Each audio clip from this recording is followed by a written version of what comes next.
અરે ભાઈ જયરાજસિંહ એમ કે મારો છોકરો અમે લોકચાહના વાળા માણસ છે તો બજારમાં એકલા રાખો ને બોડીગાર્ડની શું જરૂર છે?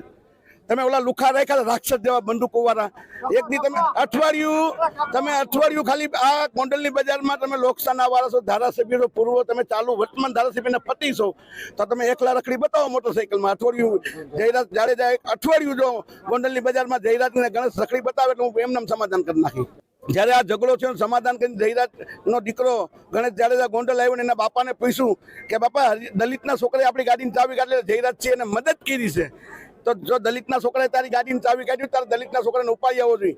એટલે જયરાજસિંહ જાડેજાએ એને મદદ કરી દો 120 મુજબ એનું ધરપકડ થવી જોઈએ અને એના જે અપીલ જામીનથી રદ થવો જોઈએ ને હવે પછીનું જે અમારું આયોજન છે એ ગીતાબા ધારાસભ્ય પદ્ધતિ રાજીનામું આપે એને માટેનો અમારું આંદોલન લઈએ. અમે આજે સંમેલન કર્યું એમાં અમારી જે માંગો હતી તો અમે સરકાર સમક્ષ રાખી દીધી છે.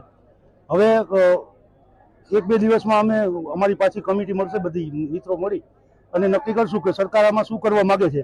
હજી એક વખત અમે જુનાગઢ કલેક્ટરને અને જુનાગઢ એસપીને પણ મળશું કે સરકાર તરફથી કોઈ પ્રતિભાવ આવ્યો છે અમારી રજૂઆત બાબતે કે શું કરવા માંગે છે સરકાર. પણ આમ છતાં જો કોઈ કાર્યવાહી નહીં થાય તો હવે પછી અમારું આંદોલન